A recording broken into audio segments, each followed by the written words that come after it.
Gusto naming magpasalamat doon sa donor na natulungan kami para mas lalo pang i-improve namin yung aming layunin sa pag-aalaga ng baboy.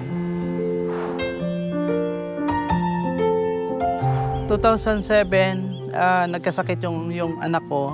Lahat ng baboy namin nabenta namin para sa pagpapagamot sa kanya. Dahil yung bahay namin dati maliit lang, tumira kami sa kulungan ng baboy.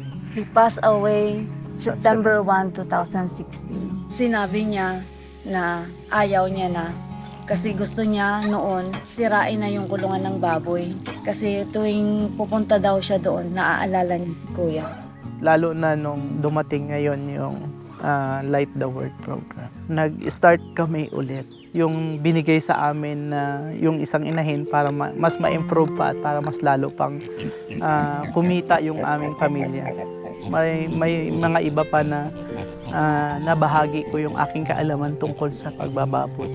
Tulad kay Armando, tinuro ko sa kanya lahat kung papaano mag-alaga ng baboy. So yun yung nakatanggal ng aming kalungkutan. Nabago yung pananaw namin sa buhay. Sobrang nagpapasalamat kami sa programa na yan. Light the Word.